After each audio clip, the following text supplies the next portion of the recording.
حبايبي وأمارات HD آسيا وحشتوني. أماراتي أصحاب الكومنتات الحلوة فين؟ الأمراية حمد السعودية والسكرة مديحة والسنجل قصدي العسل سوزي والحلوة صفاء. معاكم دودو من تيم HD آسيا ويلا بينا. بتبدأ الحكاية مع بطلتنا الحزينة البائسة سو، وهي سهرانة في نايت كلاب وعمالة تشرب وتشرب لحد ما فجأة بتلاقي نفسها مش عارفة تتلم على جسمها. ليه بس يا جماعة خير؟ إيه اللي حصل؟ لأن القطة الكتكوتة اللي قاعدة جنبها واللي اسمها ياسمين حطت لها قرص مخدر في العصير، وبيجي واحد من اللي قاعدين يقوم بقى بياخدها على الأوضة علشان يتحمرش بيها، بس ملحقش علشان ساعتها بيدخل البطل الوحش المتوحش آرت، وده بقى زعيم عصابة على أبوه بقى، ما عندوش يما ارحميني، وماشي بمبدأ اللي يقرب من الحتة بتاعتي أخلص عليه وقتي، وبيروح شايلها وبيخرج بيها والدنيا بقى بتتقلب ما بتقعدش. وخطيب البطلة أصلا بيكون زبوطة واسمه أمون، والواد أول ما بيعرف اللي حصل لها بيروح واخد القوات وجاي قال إيه هيقبضوا على أرض النبي تتوكسوا. ده راح شايلها على إيديه كده هون وحاططها في الطيارة وقال لهم اللي هيقرب مني هفرتك دماغه، وبياخدها على البيت. أصل بسلامته أمه تبقى متجوزة أبوها، يعني عيلة كلها عايزة الحرق. بس الغريب هنا بقى إنه بيرجع فلاش باك حوالي 3 سنين كده، وبنشوف الشرطة وهي بتقبض عليه، وبنوتتنا سو قاعدة في عربيتها بتتفرج عليهم وهم بيقبضوا عليه كأنها في صالة سينما. وبعد ما بيخلص الفلاش باك بنسمعه بيقول لها أهلا بيكي في الجحيم بتاعي يا حبيبة قلبي، بقى أنت بقى تبلغي عني، ده أنا هنفخك وهعمل منك بطاطس محمرة. وشكله كده ناوي ينتقم منها ويحرق لها شعر راسها، يعني هيخليها قرع من الآخر. تعالوا بقى نرجع فلاش باك كام يوم كده ونشوف إيه اللي حصل بعد ما خرج من السجن. وقتها هي كانت مسافرة بتدرس بره ورجعت من كام يوم، بس اتفاجئت إن أبوها اتجوز أصلاً، وبنشوفها وهي جايبة تورتاية علشان تحتفل بعيد ميلاد أمها الله يرحمها قدام قبرها. بس يا خسارة مش بتلحق، علشان فجأة بيظهروا شوية مجرمين وبيخطفوها وبياخدوها المكان مقطوع. مش هنخلص بقى كل شوية حد يخطف. المهم إن الجميل بقى بطلنا آرت تحسوه كده معاه GPS متوصل على قلبها، لأنه رباني بيقدر يعرف مكانها. وأول ما بيوصل هناك واحد فيهم بيحاول يضربه بسكينة، بس تضرب مين يا حزين، ده هو اللي هيخلي ليلتك طين. وبيمسك العيال يشقلبهم مرة واحدة كده هون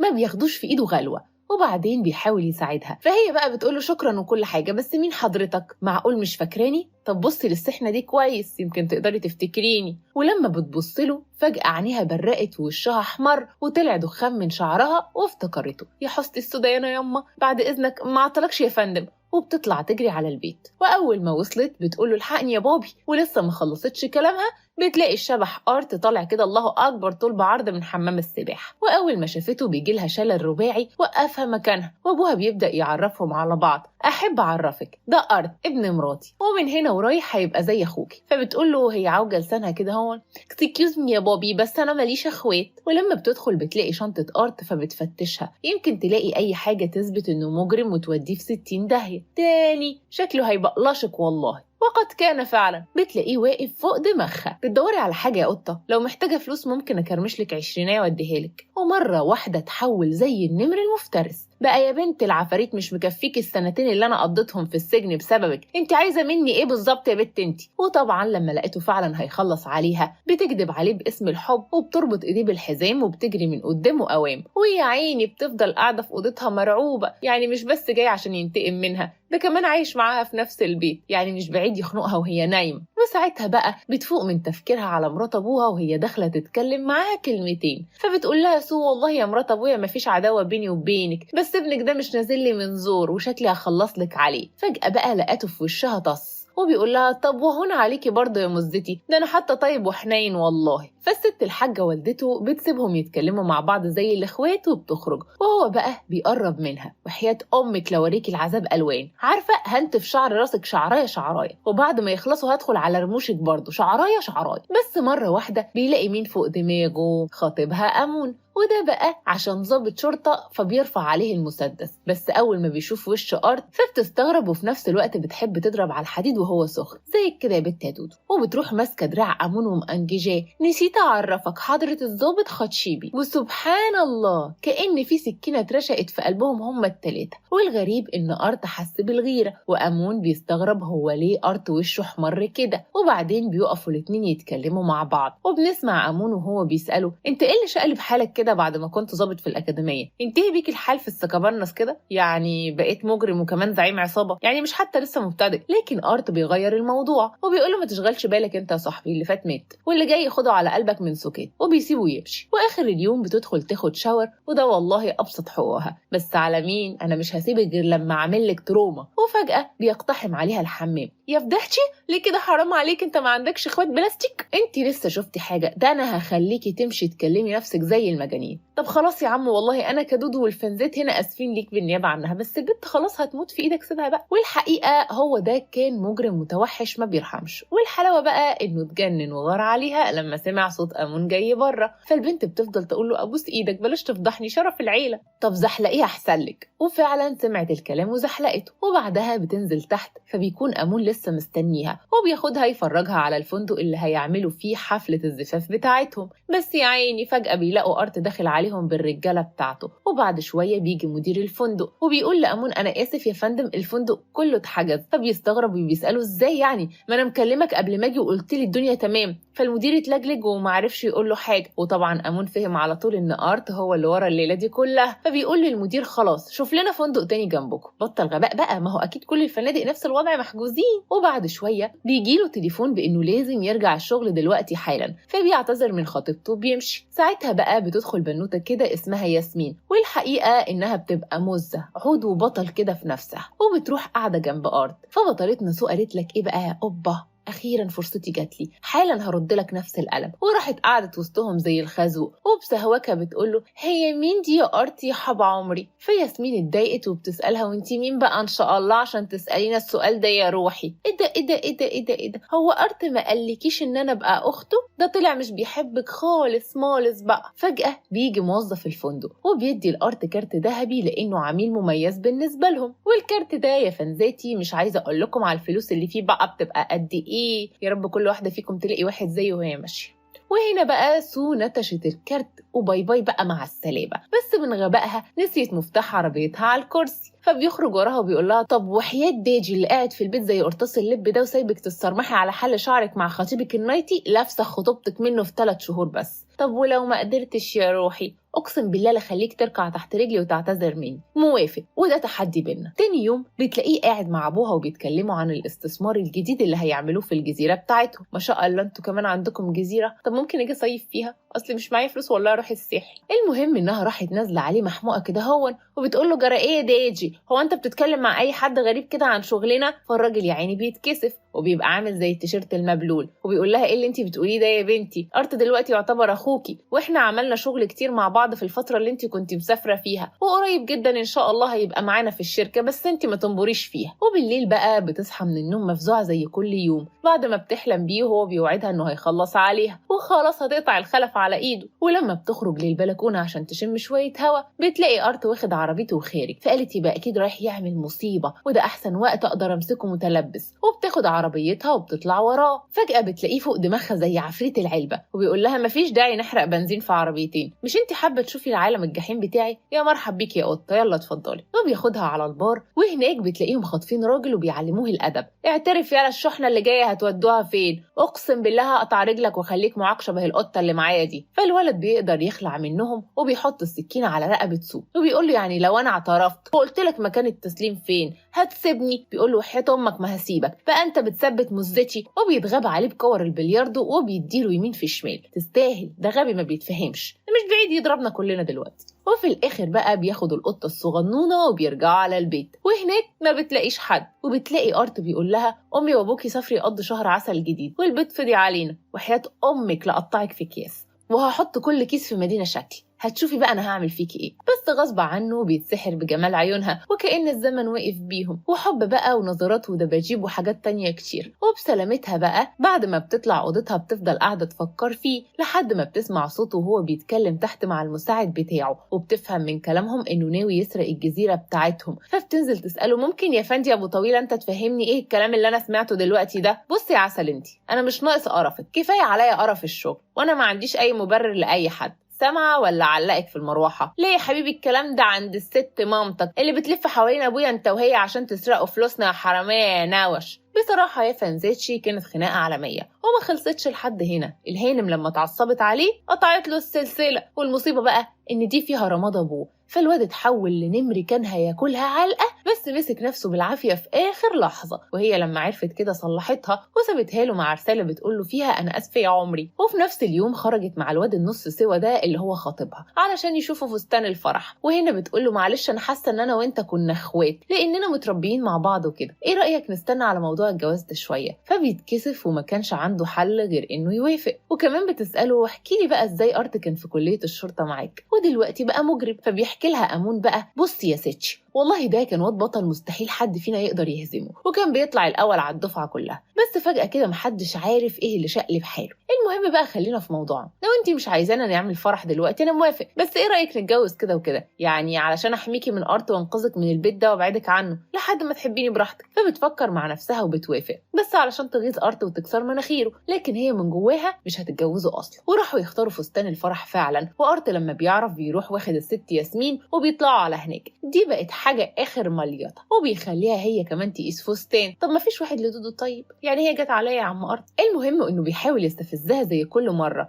وبيقول لها عارفة خطيبك واقف بره بيعمل إيه؟ بيخطط إزاي ياخد منكم جزيرة أبوكي، الله يخرب بيت أبوكي. بس هي برضو مش بتصدقه. وبعد ما بتسيب المكان كله وبتخرج بتلاقي البرنسيسة ياسمين جاية بتقول لها بصي يا قطة أنا عارفة إن أنتي مش بتطيقي أرت، وأنا ممكن أساعدك إزاي تبعدي عنه، ولو موافقة تعالي نتقابل النهاردة في البار وهحكيلك كل بلاويس سودا. وبصراحة بنتنا أكلت الطعم وبتروح معاها فعلا، وهناك بقى بيحطوا لها مخدر في العصير. وده يرجعنا لأول مشهد في المسلسل يا فنزيتش، برافو عليكم، خليكم مركزين معايا بقى. بس على مين؟ البطاية دي تبقى ملك البطل بتاعنا زعيم العصابة المفتري، واللي هيقرب منها هيخلي يومه ملوش ملامح. وبيقتحم عليهم المكان فجأة وبيقول للرجالة لمولي شوية الحوش دول على المخزن وانا هناك هربيهم بمعرفتي. واخيرا بقى الملكة بتاعتنا بتفوق تاني يوم من النوم وبتحمد ربنا ان مفيش اي حاجة حصلت بينهم، لكن لما بتطلع للجنينة بتلاقي الحليوة واقف كده بيسقي الزرع وطالق علينا عضلات، ربنا يحرسك من العين يا كابير. ولما بترش عليه حبة مية بيروح ماسكها مرمطها وسط الزرع، وهزار وضحك وحاجة آخر مرقعة. فجأة بقى بيطب عليهم هادم اللذات أمون، يا عم انت ايه اللي جابك دلوقتي؟ ما كانوا خلاص بيتصالحوا. فبطلنا بيرش عليه مية بمعنى غور من وشي عشان مش طايقة اشوف سحنتك. وبعد ما بيدخل جوه بيعمل تليفون وبيعرف من المساعد بتاعه كل حاجة عن سو، من أول ما سافرت تدرس بره لحد ما أمها ماتت. وواضح كده إن في لغز معين إحنا لسه مش فاهمينه، لأن سو لما بتقعد مع نفسها بتبدأ تركز مع حركات أرت وبتقول الله ده شكله طلع طيب، طب إزاي بقى يبقى الدراع اليمين لأكبر زعيم عصابة في البلد؟ لا أنا كده لازم أفهم. وبتنزل تحت وبتسأله هو أنت مين بالظبط؟ شغال حارس شخصي ولا مع العصابة ولا أنت مين؟ فبيقول لها بلاش تعرفي يا قطتي عشان ممكن تتعبي. بيقول لها شعر ده ولا ايه؟ وهم لسه بيتكلموا فجأة بيظهر واحد علشان يضرب بطلنا بالنار، بس هو بيقدر ينقذها، بس الرصاصة بتجرحه في دراعه. يا اخواتي والنبي عسل. والراجل ده كان هو اللي أرت ضربه علقة معتبرة في البار، فاكرينه؟ المهم بقى إن ابننا بيقول له والله لا أقطع ديلك وخليك تمشي تهوهو في الشارع، لكن الغلبان بيعترف من أول قلم وبيقول له صدقني أنا ماليش ذنب، لو ما نفذتش المطلوب مني هيقتلوا مراتي وعيالي. فبصراحة البطل رغم إنه هو مجرم بس بيؤمر المساعد ياخد الولد ده ويسلمه للشرطة، وكمان بيوعدوه إنه هيحمي مراته وعياله من المجرمين. وهنا بقى سو بتستغرب وسألت نفسها طب إزاي؟ ما هو لو مجرم كان زمانه قتله. وهي بتعالج له الجرح اللي في دراعه وبتسأله تفتكر مين اللي عمل كده؟ فبيرد عليها رد غريب وبيقول لها بلاش تسألي عشان لو عرفتي هتزعلي. فالبنت الفار بدأ يلعب في عبها، واحنا كمان والله يا اخواتي، بس هي بتفهم ان هو يقصد خاطبها. وبالليل بتصحى من النوم فجأة بتلاقيه واقف قدامها زي فرق علوز وبتسأله انت بتعمل ايه هنا؟ انا كده هقطع الخلف على ايدك. لا يا روح قلبي ما تخافيش، من النهارده هحميك 24 ساعة على مدار ال 24 ساعة، اطفي انتي بس النور وارتاحي. ده مجنون، ده قاعد فعلا فعلا جنبها في الأوضة بتاعتها. يا دي الفضيحة أم جلاجل، يا دي الجرصة أم حناجل. المهم إنها تاني يوم الصبح بتصحى من النوم بتلاقي أبوها ومراته رجعوا أخيرا من شهر العسل. الحمد لله لحقتهم قبل ما يولعوا في البيت. وبما إن المفاجآت بدأت تكتر فبيجي الأفندي أمون وقال إيه؟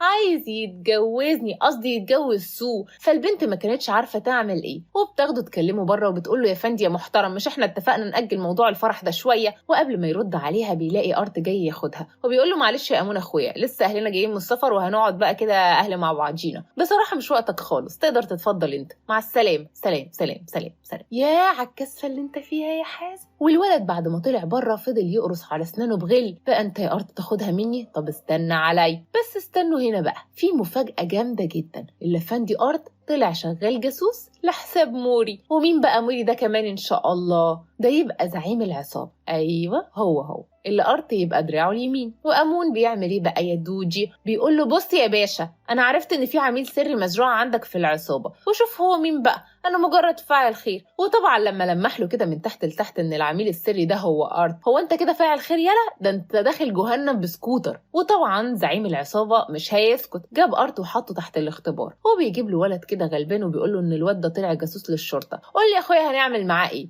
فطبعا فهم على طول ان موري بيختبره، فراح قايم ماسك الازازه ودشها على دماغ الواد، وبكده اثبت له ان هو فعلا بريء، براءة الذئب من دم ابن يعقوب. ولم ينتهي الحدث الى هنا، لا ايه اللي حصل تاني يا بيت يا دودي؟ ابو بطلتنا بيعمل حادثه وبيدخل المستشفى، وسو بتلاقي عمامها جايين كده بربطه المعلم وبيعرفوها ان هم اللي هيمسكوا اداره الشركه، وانتي بقى لسه صغنونه ومش فاهمه حاجه يا سو يا بنتي. بس طبعا البطل بتاعنا كان حاطط حبيبته تحت المراقبه 24 ساعه علشان يحميها مش اكتر زي ما قال لها فعلا. واول ما وصل له الخبر ده راح جايب نفسه ورجالته وعلى طول على المستشفى. وعمامها اول ما بيشوفوه رجلهم بتخبط في بعضها من الخوف، وهو بقى بيقول لهم قول لي يا حلو انت وهو كنتوا عايزين تعملوا ايه؟ تمسكوا انتوا اداره الشركه مش كده؟ لا يا سعاده الباشا، انت فهمت غلط، احنا كنا خايفين عليها بس، لكن خلاص رجعنا في كلامنا.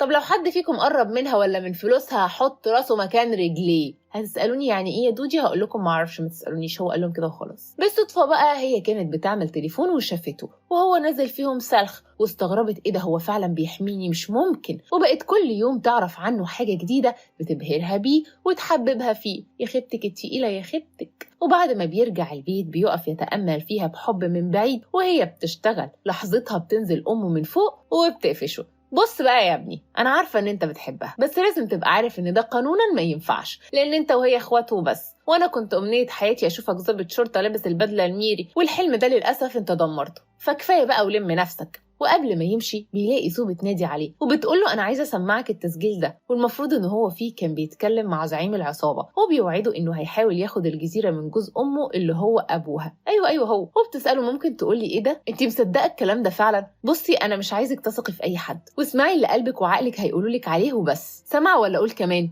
انا عارف ان امون اللي بعتهولي، بس انت مش عايزه تسالي نفسك ازاي التسجيل وصل له هو اصلا. بعد اذنك علشان مش فاضي. فهي من كلامه فهمت انه اشاره الاتهام كلها متوجهه ناحيه خطيبها، علشان خطيبها برضه بيفاجئها تاني يوم جاي بيقول لها انا لقيت ادله في مسرح الحادث بتاع ابوها، تعالي نروح نشوفها. وهناك بيلاقوا اللوجو بتاع العصابه، فهي بتستغرب ازاي لسه موجود رغم ان الحادثه عدى عليها كذا يوم، واشمعنى امون جاي يوريني ده النهارده دلوقتي. والبنت يا عيني فضلت كده بين جنه ونار، مين فيهم الطيب ومين الشرير مش فاهمه. ولما رجعت تاني تسال الحليوه ابننا تسمح تقولي اللوجو ده كان بيعمل ايه في مكان الحادثه؟ بصي بقى التسجيل الصوتي حقيقي انا قلت كده فعلا لموري، لكن اللي في ايديكي ده انا ما اعرفش عنه اي حاجه. براحتك، بس انا برضه هفضل وراك لحد ما اتجوز، قصدي لحد ما اعرف الحقيقه بنفسي يعني. بعدين بيرجع ارتو بيكلم المساعد في التليفون، اسمع يا ابني انا عايزك من النهارده تحط لي حراسه مشدده على عيلتي كلها، من اول عمي اللي في المستشفى لحد سول عفريته الصغيره. فالمساعد بيقول له تمام يا فندم، بس انا عايزه ابلغك اني لما راقبت امون امبارح شفته هو والزعيم موري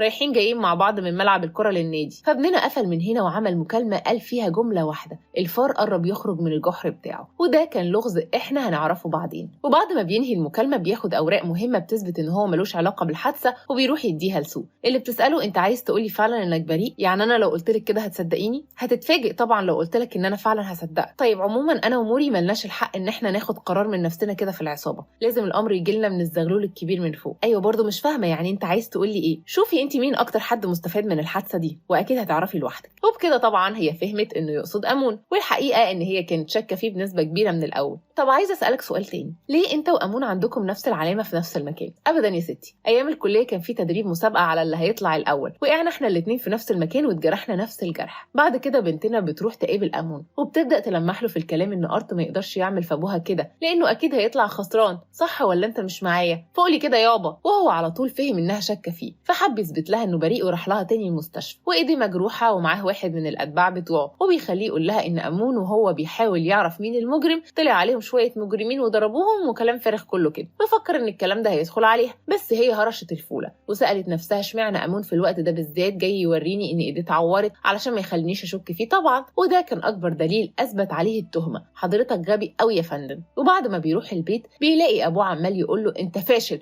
ازاي تخبط الراجل بالعربيه؟ طول الوقت ارت كان متفوق عليك وبيطلع هو الاول على الدفعه وانت حيلا التاني. طب وماله التاني يا عمو؟ مش وحش، يا رب كنت طلعت انا التالتة، امي كان زمانها عملت فرح. يعني من الاخر كده انا كدودو اللي شفته ان امون بيكره ارت بسبب ابوه اللي زرع الغيره في قلبه من ناحيته. بعد كده الحليوه بتاعنا بقى بيروح يزور البطله في المستشفى، وهناك بيسمعها وهي بتقول لابوها انها هتعمل المستحيل عشان ترجع الجزيره لان فيها كل ذكرياتها هي وامها اللي ماتت الله يرحمها. وبما انه خلاص بيعشقها لدرجه الجنون فراح واخد في وشه طوالي على موري، وهناك فضل يقول له انا عمري ما طلبت منك حاجه من يوم ما اشتغلت معاك في العصابه دي من 3 سنين، والنهارده انا بطلب منك تتنازل عن الجزيره. فالراجل بياخد الصدمه بقى، والغريب انه بيوافق بس بشرط تتجوز بنت ياسمين. فبيوافق ارض. ايه ده يا ابني، يعني بتضحي بمستقبلك عشان خاطر حبيبتك؟ صحيح يا بنات، ومن الحب ما قتل. وبعد ما بيرجع البيت بيلاقي امه مستنياه وبتوري له العذاب الوان، ويلا بقى خد هدومك وورينا عرض قفاك، يعني مش بس طلعت بلطجي، ده انت كمان هتتجوز لي بنت زعيم العصابه، يا خساره تعبي وشقايه فيك. ولسه الموضوع ما خلصش لحد هنا يا طنط، استهجي بالله. ويا عيني الولد بيدخل جوه بيلاقي سو جايله وهي منهاره من العياط، ما هي خلاص بقت دايبه في شوشتها، وبتشغل له تسجيل صوتي بعتته لها ياسمين عشان تغيظها، وبتقول لها خطوبتي انا وارت الاسبوع الجاي، اوعي تتاخري على الحفله يروح قلبي. وبتساله هو الكلام اللي انا سمعته ده حقيقي؟ ايوه حقيقي، هخطبها. ممكن اعرف ايه اللي غيرك فجاه كده؟ وبعدين هو انت بتحبها للدرجه دي؟ مش شرط اكون بحبها بس لازم اعمل كده. وبيمشي والدموع في عينيه، وهي كمان ودعته بقلب مكسور والدموع في عينيها، وانا خلاص قربت اعيط. والبنت بعد ما بترجع المستشفى بيجي لها تليفون ان الزعيم موري خلاص انسحب من المزاد ومش هيشتري الجزيره. فبتستغرب ازاي ده كان مستعد يقتل اي حد عشان يفوز بيها، وعلشان هي نبيهه زي كده ففهمت ان ارت خطب بنته مقابل انه ينسحب من المزاد. ولما راحت الجزيره لقت ارت هناك فسالته بكل صراحه انت خطبتها علشان ابوها ينسحب من المزاد وما ياخدش الجزيره مش كده؟ للدرجه دي ضحيت علشاني؟ لا طبعا مش حقيقي. اي نعم ياسمين مجنونه شويه بس بنت طيبه. انا اي نعم مش عايزه اخسر الجزيره بس برضو مش عايزه اخسرك انت كمان. ما تقلقيش ده قراري النهائي وانا مقتنع بيه. خلاص زي ما تحب، بتمنى لك السعاده. والاتنين بيودعوا بعض بالدموع وبتسيبه وتمشي، وبقى هو يعيط وهي تعيط وانا كمان هعيط.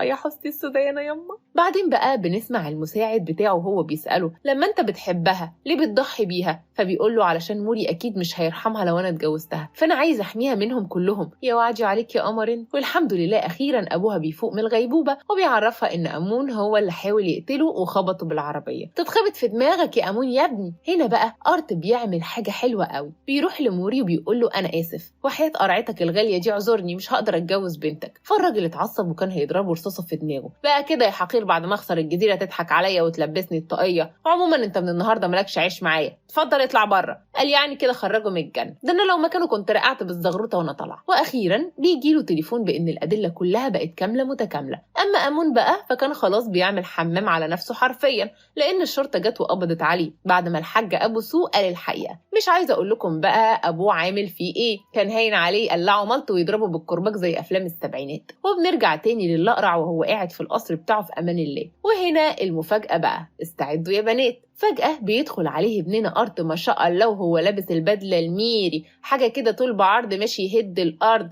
ربنا يحميك يا حلو انت يا عسلية. والمجرم اول ما شافه بيقول له تصدق باللي خلق الخلق يا ابني، انا من اول ما شفتك من 3 سنين كده وانا نفسي غمت عليا، وكنت حاسس انك فعلا ظابط، بس انت قدرت تاكلني بكلمتين، الهيبة برضه يا باشا. فقال له خلاص يا عمنا بقى، انا قربت اعيط، اتفضل معايا على الاسم. فموري بيقول له لا استنى، اسم ايه؟ انا لازم اديك الضربة النهائية، احب اعرفك ان انا اللي قتلت ابوك، ودلوقتي احسن حاجة انك تنتقم مني وتقتلني. فالبطل خرج عن شعوره فعلا وحط المسدس بين حواجبه وانطق الشهادة بقى علشان خلاص هخلص عليك. بس الحمد لله موري كان بيستفزه، وعشان بطلنا ذكي قدر يتمالك اعصابه وبيقول له انا ماليش الحق اقتلك، بس هسيبك تعفن في السجن لحد ما الدود ياكلك. وبعدين بيروح لامه وهي بتبقى فرحانه بيه، يا حبيبي يا ابني يا ضنايا سامحني، يعني انت لسه ظابط ودخلت السجن 2 من عمرك عشان تنفذ مهمه؟ عموما ما تزعلش نفسك، روح للبت سو هي مستنياك تحت شجره الحب في الجزيره عشان تاكله العصافير، اقصد عشان تتجوزها بقى وتملوا لنا البيت عيال. فبيقول لها بجد يا مامي، يعني انت مش هتقولي لي اختي وما ينفعش ما اتجوزهاش والكلام ده؟ لا مش هقول، يلا روح اتجوزها بقى. وراح الجزيره وبيقول لها انا بحبك يا بت على فكره، وهي بتقول له وانا بموت فيك، وجو اخر لفلفه كده. وخليكم انتوا كده قاعدين متغطشين من البرد. سلام.